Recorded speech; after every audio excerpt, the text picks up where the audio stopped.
नमस्कार साथियों, government college जनता के यूट्यूब चैनल पर एक बार फिर से आपका बहुत बहुत स्वागत है। एक बार फिर से हम बात करेंगे बीएससी फर्स्ट ईयर मैकेनिक्स में कोरियोलिस बल से संबंधित एक और टॉपिक के बारे में। पिछले वीडियो में हमने बात की थी कि पृथ्वी पर जब हम ऊर्ध्वाधर ऊपर से नीचे किसी पिंड को गिराते हैं तो उस पर कोरियोलिस बल का प्रभाव किस तरह से पड़ता है। हमने देखा कि ऊपर से पृथ्वी पर सीधा गिरने वाला पिंड पूर्व दिशा की ओर विस्थापित हो जाता है, जिसका कारण है कोरियोलिस बल। आज हम फिर से देखेंगे कि यदि किसी पिंड को पृथ्वी तल से ऊर्ध्वाधर ऊपर की ओर फेंका जाए तो उस पिंड पर कोरियोलिस बल का क्या प्रभाव पड़ेगा। इसके लिए हम फिर से वही प्रोसेस लेंगे। पृथ्वी की सतह पर किसी बिंदु से किसी पिंड को v0 वेग से ऊपर फेंकेंगे। वो पिंड ऊपर जाएगा, अधिकतम ऊंचाई ग्रहण करेगा, तत्पश्चात वापस नीचे आएगा। दोनों ही स्थितियों में उस पर कोरियोलिस बल का प्रभाव हम देखेंगे और कुल प्रभाव हम ये देखेंगे कि वो अपनी मूल स्थिति से किस तरफ, किस दिशा में और कितना विस्थापित हुआ है। ये तो निश्चित है कि वो अपनी उस स्थिति पर आकर वापस नहीं गिरेगा जिस स्थिति से उसे फेंका गया है, अर्थात जिस बिंदु P से उसे फेंका गया है वो उस बिंदु P पर तो नहीं आने वाला, जिसका कारण कोरियोलिस बल है। तो वह किस दिशा में विस्थापित होगा और कितना विस्थापित होगा, इस पर हम आज चर्चा करेंगे। तो मान लेते हैं कि कोई बिंदु P है जो पृथ्वी की सतह पर लैम्डा अक्षांश पर स्थित है। हमने कोई अक्षांश ले लिया, कोई बिंदु ले लिया P, और उस पर कोई पिंड हम लेते हैं m द्रव्यमान का पिंड, जिसे v0 वेग से ऊर्ध्वाधर फेंकते हैं। हमने उसे प्रारंभिक वेग दिया है। उसकी गति की दिशा दिशा जो है वो -g के अंतर्गत होगी, -g का अंतर्गत अर्थात +z दिशा में। और ये गुरुत्वाकर्षण बल के विपरीत वाली स्थिति है, अर्थात जो गुरुत्वीय त्वरण इस पर लगेगा वह विपरीत दिशा में लगेगा, जिसके कारण पिंड का वेग धीरे धीरे कम होता जाएगा और एक ऊंचाई पर जाकर पिंड का वेग शून्य हो जाएगा, पिंड का ऊर्ध्वाधर वेग शून्य हो जाएगा और पिंड रुक जाएगा और रुक कर वापस से नीचे गिरने लगेगा। ये स्थिति होती है जब हम किसी पिंड को ऊर्ध्वाधर ऊपर फेंकते हैं। तो पिंड का जो वेग है वो यहाँ पर जो दिखाया गया है, पिंड को v0 वेग से फेंकने पर यह ऊर्ध्वाधर h ऊंचाई तक जाता है। तो v0 का मान, प्रारंभिक वेग जो उसे दिया गया है, उसका मान होगा √2gh k डैश कैप, चूंकि ये z दिशा में है। ये समीकरण आई है इस समीकरण से। ये है गति की तीसरी समीकरण, जिसमें ये v स्क्वायर जो है ये है पिंड का अंतिम वेग, जो कि यहाँ पर इस स्थिति में शून्य है, क्योंकि जब वो अधिकतम ऊंचाई ग्रहण करेगा तब उसका अंतिम वेग शून्य हो जाएगा। जैसे ही पिंड ऊपर गति करता है तो एक ऊंचाई तक जाता है, ऊंचाई तक जाकर वो रुक जाता है, तत्पश्चात नीचे गिरता है। तो यहाँ पर पिंड का जो ऊर्ध्वाधर वेग है वो शून्य हो जाता है। तो यहाँ पर v जो है वो शून्य हो गया, बचा u स्क्वायर को हमने यहाँ माना है v0 स्क्वायर। तो v0 स्क्वायर इक्वल, अब यहाँ पर जो a है वो यहाँ पर g के रूप में है उपस्थित है, लेकिन g यहाँ पर दिशात्मक रूप से ऋणात्मक होगा क्योंकि वो विपरीत दिशा में लग रहा है। इसीलिए ये समीकरण चेंज होके 0 equal to v0 square -2gh होगी। यहाँ पर आएगा -2gh। तो यहाँ पर v0 का मान हो जाएगा √2gh और दिशा होगी k डैश माइनस में। हाँ, मतलब माइनस में जो दिशा होगी उसके कारण यहाँ पर ये अंडर रूट जो है इसके बराबर v0 के बराबर आएगा और दिशा का मान जो है वो प्लस जेड दिशा में के डैश होगा। तो ये तो है प्रारंभिक वेग जो पिंड को दिया गया है। अब जिस बिंदु से हमने उसे फेंका है वहाँ पर कोणीय वेग का घटक जो हमने ऑलरेडी निकाला हुआ था पिछले वीडियोस में, वो होगा omega vector equal to omega cos lambda J cap dash plus omega sine lambda K cap dash. ये वाई अक्ष और जेड अक्ष की दिशा में ओमेगा या कोणीय वेग के घटक हैं, पृथ्वी के कोणीय वेग के घटक हैं। ये दोनों चीज़ें जब अपने पास आ जाती है तो हम कोरियोलिस बल का मान निकाल सकते हैं। लेकिन कोरियोलिस बल निकालने के लिए हमें प्रारंभिक वेग नहीं बल्कि टी समय बाद वेग चाहिए, क्योंकि प्रारंभिक वेग पर जब पिंड गति करना शुरू करेगा, नीचे से जब उसे फेंका जाएगा, तो प्रारंभिक वेग देते समय उस पर कोरियोलिस बल नहीं लगेगा, उस पर कोरियोलिस बल लगेगा टी समय बाद जब वो एक ऊंचाई पर पहुंच जाएगा। तो जैसे ही वो कुछ समय व्यतीत करेगा, जैसे ही वो फ्लाइट पर रहेगा, उस समय उस पर कोरियोलिस बल का मान हम ज्ञात करेंगे और तभी उस पर कोरियोलिस बल लगेगा, जो कि हम जानते हैं कि घूर्णी निर्देश तंत्र में जब कण गति करता है तभी उस पर कोरियोलिस बल का प्रभाव पड़ता है। तो किसी समय t पर कोरियोलिस त्वरण का मान जो है वो होगा, कोरियोलिस त्वरण यहाँ पर लिया गया है क्योंकि हम बल में से यदि द्रव्यमान को निकाल दें, m को निकाल दें, तो बचेगा त्वरण F इक्वल टू ma। तो FC AC में चेंज हो जाएगा जब हम इस FC वाली समीकरण में से द्रव्यमान को निकाल दें। तो कोरियोलिस त्वरण का मान हो जाएगा AC vector is equal to -2 omega cross v। अब यहाँ पर जो v डैश है ये है t समय पश्चात पिंड का वेग। t समय पश्चात पिंड का वेग जो होगा वो v naught minus G T होगा। v naught minus G T कहाँ से आया? गति की पहली समीकरण से, जो होता है v equal to U plus A T. लेकिन यहाँ प्लस जो है वो माइनस में चेंज हो गया, जिसका कारण था कि हमारे पिंड की गति गुरुत्वाकर्षण के विपरीत दिशा में हो रही है। इसीलिए जो गुरुत्वाकर्षण है वो गति के विपरीत दिशा में लग रहा है, इसलिए प्लस जी के बजाय माइनस जी आ रहा है। तो v डैश का मान v naught minus G T हो गया। तो यहाँ पर ओमेगा की वैल्यू समीकरण 2.48 से लिखी गई है और v डैश की वैल्यू यहाँ से ली गई है v naught minus G T. v not की वैल्यू हमारे पास ऑलरेडी है √2gh k कैप डैश। इस समीकरण को हम सॉल्व करेंगे, क्रॉस प्रोडक्ट को सॉल्व करेंगे तो देखिए यहाँ पर ये जो टर्म है और ये जो टर्म है, इन दोनों का जब हम गुणा करेंगे, क्रॉस करेंगे, तो के कैप डैश क्रॉस के कैप डैश समान स्थिति सदिश हैं जो कि क्रॉस प्रोडक्ट होते समय 0 हो जाएंगे। तो के डैश कैप और क्रॉस के कैप डैश जो दोनों हैं वो तो 0 हो जाएंगे, बचेगा जे कैप डैश और के कैप डैश। इन दोनों का जब हम क्रॉस करेंगे तो जे क्रॉस के होता है आई, तो जे क्रॉस के हो जाएगा आई। बाकी चीज़ों को हम गुणा करके रख देंगे, ओमेगा कॉस लैम्डा और v naught minus G T ऐसे ही यहाँ पे पुट कर दिया जाएगा, 2 यहाँ पे बचा रह जाएगा, माइनस ऑलरेडी। और जे कैप डैश क्रॉस के कैप डैश मिल के हो जाएगा, क्रॉस होके हो जाएगा आई कैप डैश। तो ये मान हमें त्वरण का प्राप्त होगा।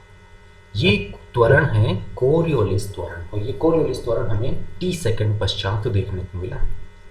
t सेकंड पश्चात पिंड का वेग v naught minus G T हो गया था, और इसी कारण से हमें जब पिंड फ्लाइट में, जब पिंड चल रहा है, उड़ रहा है, उस स्थिति में यहाँ पर कोरियोलिस त्वरण का मान हमें प्राप्त हुआ है AC vector is equal to -2 omega cos lambda v naught minus G T I dash K. तो ये कोरियोलिस त्वरण जो है वो हमें किसी x दिशा में लग रहा है, क्योंकि यहाँ पर आई डैश कैप है और आई डैश कैप तो x दिशा में है, अर्थात ये पूर्व दिशा में है। लेकिन हम ये देखना चाहेंगे कि यहाँ पर जो चिन्ह है वो माइनस का है, इसलिए पूर्व में न होके पश्चिम दिशा की ओर है।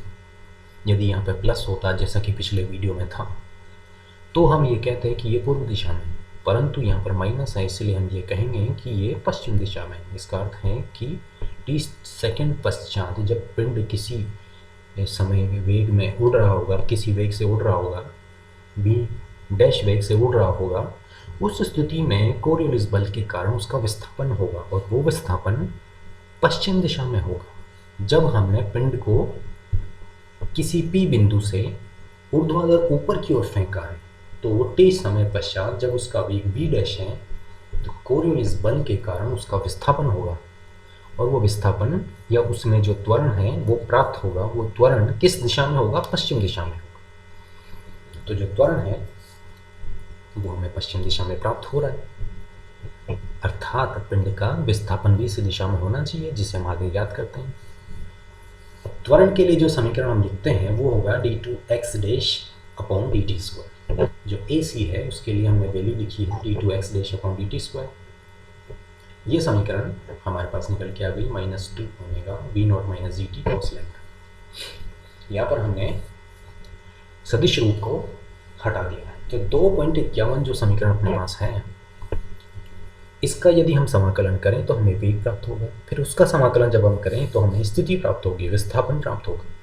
और हम ये देखना चाहते हैं कि कण को जब ऊपर की ओर फेंका गया है तो उसका विस्थापन जो हमें पश्चिम दिशा में प्राप्त होने वाला है, जिसका पता हमें यहाँ से पड़ गया है, जहाँ से पता लग गया है,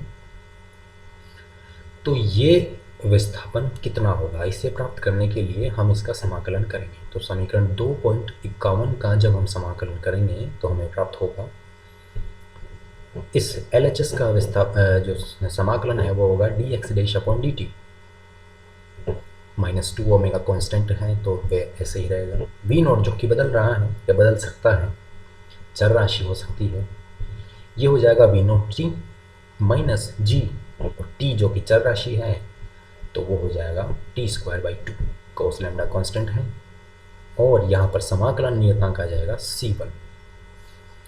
समाकलन नियतांक का मान हम प्रारंभिक स्थितियों से पता करेंगे। प्रारंभिक स्थितियां थी अपने पास जब t बराबर 0 था, जब हमने कण फेंका ही नहीं था।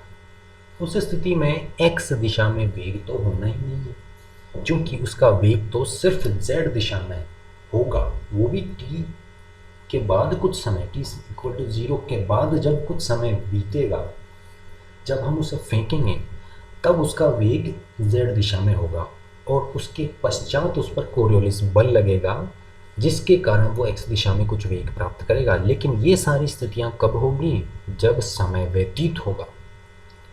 यहाँ पर तो t इक्वल टू 0 है, अर्थात ये तो सबसे पहले की स्थिति है जहाँ पर dx डैश अपॉन dt अर्थात वेग का मान 0 होना चाहिए।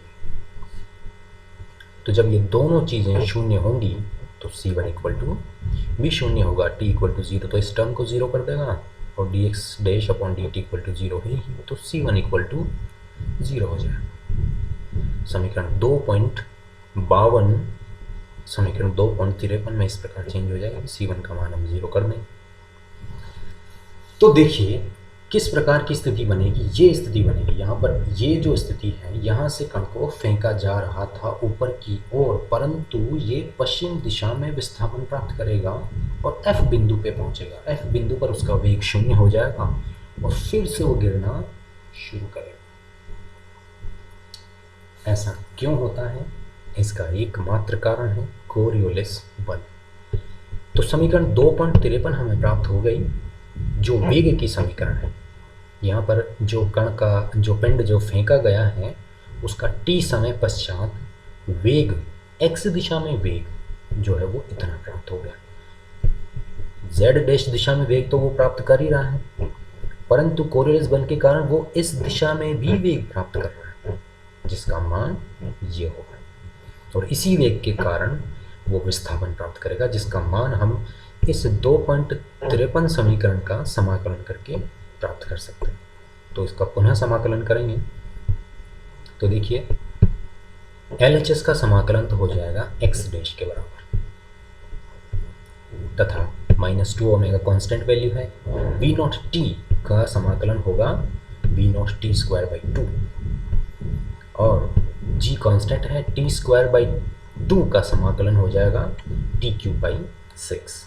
कोस लैम्डा कांस्टेंट है और एक बार फिर से समाकलन नियतांक C2 यहाँ पर आ जाएगा। C2 का मान फिर से हम प्रारंभिक स्थितियों पर ज्ञात करेंगे। तो जब प्रारंभिक स्थिति में t बराबर 0 था, जब हम यहाँ पर थे t बराबर 0 में, तो x डैश बराबर 0 अर्थात कोई विस्थापन नहीं। तो जब समय व्यतीत होगा विस्थापन तो तब प्राप्त होगा, जब गति होगी तब कोरियोलिस बल लगेगा, उससे पहले तो कोई विस्थापन नहीं होना। तो यहाँ पर t इक्वल टू 0 पर x डैश इक्वल टू 0 होगा, तो t से तो ये पूरी टर्म 0 हो गई, t इक्वल टू 0 से, और x डैश इक्वल टू 0 है ही, तो C2 का मान फिर से 0 प्राप्त हो गया। ये सारी वैल्यूज़ जब हमने पुट करी तो C2 का मान 0 मिला। C2 का मान यहाँ पे पुट किया तो हमें x डैश का मान मिला minus omega cos lambda V naught minus 1/3 G T into T square. यहाँ पे टी स्क्वायर को हमने कॉमन ले लिया। तो ये वो विस्थापन है जो t समय पश्चात हमें प्राप्त होगा। अब ये स्थिति वो है जब तक t समय में वो कण जो है वो किसी दूरी तक पहुंचेगा, किसी ऊंचाई तक पहुंचेगा। हमने अभी ये चीज़ डिसाइड नहीं की है कि वो उड़ के वापस ज़मीन पर लौट आए, ये स्थिति हमने अभी डिसाइड नहीं की है।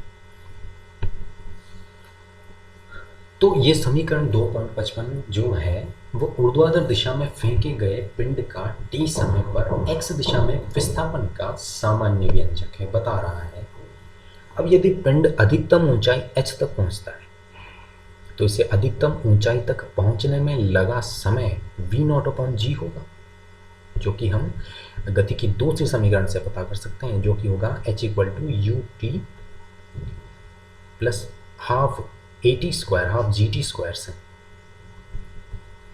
तो यहाँ पर जो t का मान, ये समय का मान जो है वो गति की पहली समीकरण से हम प्राप्त करेंगे, और पहली समीकरण से हमें जो समय है उसका मान मिलेगा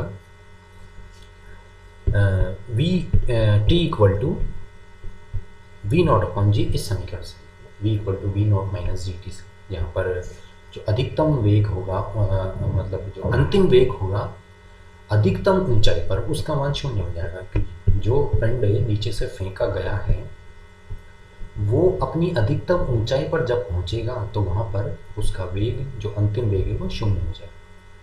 तो इस स्थिति में v इक्वल टू 0, तो v0 जो प्रारंभिक वेग था वो बचा और माइनस GT बचा। तो इस स्थिति से v0 इक्वल टू GT हो गया, और तब t बराबर हो गया v0/g। ये मान जब हम इस समीकरण में पुट करेंगे तो हमें मिलेगा x dash equal to minus omega cos lambda v0 minus 1/3g, और t की जगह आ गया v0/g, और यहाँ पर t की जगह फिर से आ गया v0/g। v0 है इस कण को दिया गया प्रारंभिक वेग। प्रारंभिक वेग का मान हमारे पास ऑलरेडी है, जिसका मान है √2gh, ये उसका परिमाण है। तो हमारे पास ये एक समीकरण आ गई, ये वाली, जिसमें हमने t का मान v0/g पुट कर दिया। ये x दिशा में विस्थापन का समीकरण है। अब ये जो समीकरण है इसमें ऋणात्मक चिन्ह आ रहा है, जो कि पश्चिम की ओर है। अब अधिकतम ऊंचाई पर कण का ऊर्ध्वाधर वेग तो 0 हो जाएगा। यहाँ पर जब वो पहुंचेगा तब उसका ऊर्ध्वाधर वेग इस दिशा में, ऊपर की दिशा में तो उसको कोई वेग नहीं होगा, उसका कोई वेग नहीं होगा। यहाँ पर तो कण जो है वो 0 वेग, ऊर्ध्वाधर 0 वेग प्राप्त करेगा, लेकिन पश्चिम दिशा में यहाँ पर उसका कुछ न कुछ वेग होना चाहिए, जिसका कारण है कोरियोलिस बल, कोरियोलिस त्वरण। तो यहाँ पर कण का पश्चिम दिशा में क्षैतिज वेग होगा। अब ये क्षैतिज वेग हम प्राप्त कर सकते हैं समीकरण नंबर 2.53 से। 2.53 में जब हम t का मान v0/g रखेंगे, क्योंकि टी बराबर वी नॉट जी समय उसे अधिकतम ऊंचाई में पहुंचने में लगा है। तो यहाँ तक पहुंचने में जितना समय लगा है उसका मान यदि हम इस समीकरण में पुट कर दें तो हमें पता लग जाएगा कि यहाँ तक पहुंचने पर उसका क्षैतिज दिशा में वेग कितना है। हमने ये पता कर लिया कि यहाँ से यहाँ तक पहुंचने में उसे समय लगा है टी बराबर वी नॉट अपॉन जी। तो यदि इस समीकरण में t का मान V naught upon G put कर दिया जाए तो ये समीकरण देगी वेग का मान। कौन सा वेग? क्षैतिज वेग। तो इस f पॉइंट पर हमें पिंड का क्षैतिज वेग प्राप्त हो जाएगा जो कि पश्चिम दिशा में है। तो हमने यहाँ पर समीकरण 2.53 में t का मान V naught upon G put कर दिया जिससे हमें प्राप्त हुआ dx dash upon dt equal to -2 omega v multiplied by t था तो उसे वी नॉट अपॉन जी रख दिया माइनस जी बाई 2 यहाँ पे t स्क्वायर था जिसका मान वी नॉट अपॉन जी का होल स्क्वायर हो गया और एक कोस लैम्डा हमें प्राप्त हो गया। g यहाँ पर हमने कॉमन ले लिया, यहाँ पे जी स्क्वायर था, एक जी से कैंसिल हो गया तो ये जी बाहर आ गया तो 2 ओमेगा अपॉन जी रह गया, वी नॉट स्क्वायर हो गया minus V naught square upon 2 और cos lambda. V naught square में से वी नॉट स्क्वायर बाई 2 जब नेगेटिव हम करेंगे तो ये वी नॉट स्क्वायर बाई 2 बचेगा और ये कोस लैम्डा बचेगा। ये वो वेग है जिसे हमने एफ बिंदु पर प्राप्त किया है और ये एफ बिंदु पर वेग का मान कब प्राप्त हुआ है? जब वो अधिकतम ऊंचाई प्राप्त कर चुका है t बराबर वी नॉट अपॉन जी समय के बाद। अब f बिंदु पर पहुंचने के बाद कण वापस लौटना शुरू करता है। अब चूंकि यहाँ पर हम जो हवा है, जो फ्रिक्शन है, उसको नगण्य मान रहे हैं तो हम ये कह सकते हैं कि जितना समय उसे यहाँ से यहाँ पहुँचने में लगा है उतना ही समय उसे यहाँ से वापस धरती पर पहुँचने में लगेगा। तो अब कुल समय का मान हम लिख सकते हैं जो कि होगा 2t अर्थात v नॉट अपॉन जी का डबल हो जाएगा 2v नॉट अपॉन जी। तो अब पिंड जो है वो पृथ्वी की ओर लौटना शुरू करेगा तो जो कुल समय t0 अगर हम ले लें तो वो हो जाएगा 2v0 अपॉन जी और v0 का मान जो हमने प्रारंभ में लिखा था वो कितना था? वो था √2gh परिमाणात्मक रूप से। तो यहाँ पर जो समय कुल समय लगा है, कुल फ्लाइट टाइम जो है वो हो जाएगा 2/g √2gh। इसे हम थोड़ा सा रीअरेंज करके लिखेंगे तो ये हो जाएगा 2 √2h अपॉन जी हो जाएगा। तो अब अपने पास कुल फ्लाइट टाइम है अर्थात जो पिंड है उसे नीचे से जब फेंका गया था और जब वो वापस नीचे आता है तो कुल कितना समय लगता है वो हमारे पास है और उसका मान है 2 √2h अपॉन जी। यदि ये t0 का मान x डैश वाली समीकरण में रख दिया जाए तो इस समीकरण में रख दिया जाए, x डैश वाली समीकरण में रख दिया जाए तो हमें कुल विस्थापन प्राप्त हो जाएगा। देखिए हम फिर से क्या कर रहे हैं कि हमने यहाँ पर पहले आधे समय में उस पिंड को अपनी अधिकतम ऊंचाई तक पहुंचने में जो समय लगा था उसका मान प्राप्त किया। उसका मान था अपने पास t बराबर वी नॉट अपॉन जी। तो यदि आधे समय में वो इस समय में वो आधी ऊंचाई तक पहुंचा है तो उसे वापस से लौटने में भी इतना ही समय लगेगा अर्थात कुल जो समय उसे ज़मीन से अधिकतम ऊंचाई पर पहुंचने में और अधिकतम ऊंचाई से वापस ज़मीन पर आने में जो कुल समय है वो कितना लगेगा? t बराबर 2v नॉट अपॉन जी। इस कुल समय को लेकर जब हम x डैश वाली समीकरण में इसको पुट करेंगे, t समय को, कुल समय को पुट करेंगे तो हमें पश्चिम दिशा में कुल विस्थापन प्राप्त हो जाएगा, इस दिशा में कुल विस्थापन प्राप्त हो जाएगा। तो अब हम इस T0 का मान समीकरण नंबर 2.55 में पुट करेंगे और इसमें पुट करते ही हमारे पास आ जाएगा पृथ्वी की सतह पर लौटने पर पिंड का प्रक्षेपण बिंदु से कुल विस्थापन, अर्थात कुल विस्थापन जिसको हम x-0 लिख सकते हैं, वो हो जाएगा minus omega cos lambda 4v² upon g² multiplied by v0 minus g upon 3 2v0 by g। ये माना जाएगा t बराबर 2√2h अपॉन g का मान इस समीकरण में 2.55 में पुट करने पर।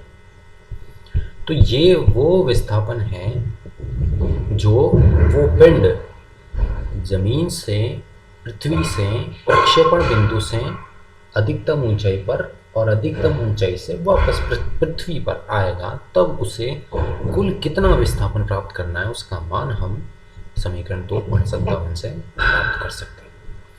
यहाँ पर हम v0 का मान भी पुट कर सकते हैं। यदि v0 का मान हम पुट करना चाहें तो v0 का मान अपने पास है √2gh, ये रहा √2gh। जब हम इसमें पुट करेंगे तो हम इसको थोड़ा सा और कैलकुलेट कर सकते हैं और ये मान हमारे पास आ जाएगा x0 dash equal to minus 4/3 omega cos lambda 2h √2gh upon g। और इसे थोड़ा सा अरेंज जब हम और करेंगे तो ये हमें मिलेगा x-0 equal to minus 4/3 8h³ upon g, और ये हो गया इसका under root omega cos lambda. तो हमने x डैश का जो चयन है वो पूर्व दिशा में किया था, अर्थात i डैश कैप का मान पूर्व दिशा में था। तो यहाँ पर हम नेगेटिव प्राप्त कर रहे हैं, इसका अर्थ है कि पिंड का विस्थापन पश्चिम दिशा की ओर होगा। और ये विस्थापन हम चित्रानुसार इस प्रकार देख सकते हैं कि पिंड पहले यहाँ से यहाँ अधिकतम ऊंचाई तक जाएगा और अधिकतम ऊंचाई से वापस पृथ्वी पर आएगा। इन दोनों ही स्थितियों में उस पर कोरियोलिस बल लगेगा, जाएगा तब भी लगेगा और आएगा तब भी लगेगा। दोनों के बीच की जो दूरी है वो -x-0, उसका मान होगा -4/3 8h³ अपॉन g का under root omega cos lambda. ये निर्भर कर रही है ऊंचाई पर और लैम्डा पर। तो हम ये कह सकते हैं कि यदि किसी पिंड को हम ऊर्ध्वाधर ऊपर की ओर फेंकें तो जब तक वो पिंड नीचे की ओर आता है तो वो अपने प्रक्षेपण बिंदु से पश्चिम की ओर विस्थापित हो जाता है, और ये विस्थापन कोरियोलिस बल के कारण हमें प्राप्त होता है। तो इस संपूर्ण प्रक्रिया में हमने ये जाना है कि नीचे से ऊर्ध्वाधर ऊपर की ओर यदि कोई पिंड फेंका जाए तो उस पर भी कोरियोलिस बल का प्रभाव प्रेक्षित होता है।